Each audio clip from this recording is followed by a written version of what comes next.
ada sedikit waktu tersisa untuk pesta roti tidak beragi, yang disebut Paskah. Para imam kepala dan ahli Taurat sedang mencari cara untuk membunuh Yesus secara diam-diam karena mereka takut pada orang-orang. Kemudian setan memasuki Yudas, yang disebut Iskariot, yang merupakan salah satu dari 12 murid. Yudas pergi untuk berbicara dengan para imam kepala dan petugas penjaga bait untuk menyetujui cara akan menyerahkan Yesus kepada mereka. Mereka sangat senang dan berjanji akan memberinya uang. Yudas menerima dan mulai mencari kesempatan untuk menyerahkan Yesus kepada mereka, tanpa disadari orang-orang. Hari Raya Roti Tidak Beragi tiba, hari ketika orang Yahudi membunuh domba untuk merayakan Paskah. Kemudian Yesus memberi Petrus dan Yohanes perintah berikut, pergi dan persiapkan untuk kami makan malam Paskah. Mereka bertanya, di mana Anda ingin kami menyiapkan makan malam? Yesus menjawab, dengarkan. Ketika Anda memasuki kota, seorang pria yang membawa sepanci air akan menemui Anda.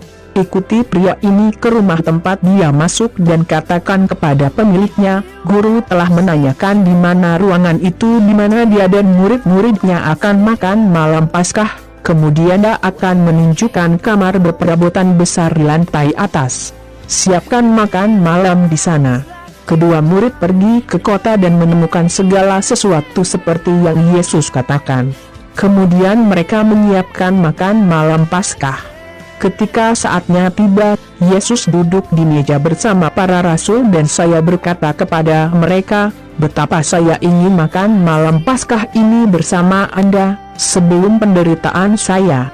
Karena saya memberitahu Anda bahwa saya tidak akan pernah makan malam ini sampai saya makan malam yang sebenarnya di kerajaan Allah. Kemudian Yesus mengambil cangkir anggur, bersyukur kepada Tuhan dan berkata, ambillah ini dan bagikan dengan Anda. Karena saya katakan kepada Anda bahwa saya tidak akan pernah minum anggur ini lagi sampai kerajaan Allah datang. Kemudian dia mengambil roti dan bersyukur kepada Tuhan. Kemudian dia memecahkan roti dan memberikannya kepada para rasul, berkata, inilah tubuhku yang diberikan kepadamu. Lakukan ini untuk mengenang saya.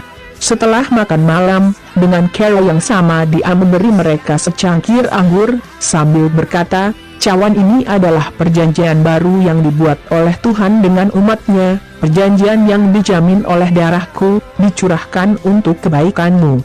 Tapi lihat, pengkhianat itu duduk di sini bersamaku di meja. Karena anak manusia akan mati seperti yang Tuhan telah putuskan. Tapi celakalah dia yang mengkhianati anak manusia. Kemudian para rasul mulai saling bertanya siapa pengkhianat itu. Para rasul berdiskusi dengan kuat tentang mana yang harus dianggap paling penting. Kemudian Yesus berkata, raja-raja dunia ini memiliki kekuasaan atas rakyat, dan para gubernur disebut sahabat rakyat. Tapi tidak mungkin seperti itu di antara Anda. Sebaliknya, yang terpenting haruslah yang paling tidak penting, dan apa yang Anda katakan harus seperti apa yang Anda katakan. Siapa yang paling penting? Apakah yang duduk di meja makan atau yang menyajikan? Tentu saja, itulah yang duduk di meja. Tapi di antara kamu aku seperti orang yang melayani, Anda selalu bersamaku dalam penderitaan saya. Oleh karena itu, sama seperti ayah memberi saya hak untuk memerintah, saya juga memberi Anda hak yang sama. Anda akan makan dan minum di meja saya di kerajaan saya dan akan duduk di atas takhta untuk menghakimi 12 suku Israel. Yesus melanjutkan, Simon, Simon, dengarkan baik-baik. Setan telah memperoleh izin untuk menguji Anda. Dia akan menyaring Anda seperti petani mengaliak gandum untuk memisahkannya dari jerami. Tetapi saya telah berdoa untuk Anda, Simon, agar Anda tidak kekurangan iman. Dan ketika Anda kembali kepada saya, hibur saudara-saudara Anda. Kemudian Petrus berkata kepada Yesus, saya siap untuk ditangkap dan mati bersama Anda. Kemudian Yesus berkata, aku katakan kepadamu, Petrus, bahwa hari ini, sebelum ayam berkokok, kamu akan mengatakan 3 kali bahwa kamu tidak mengenalku.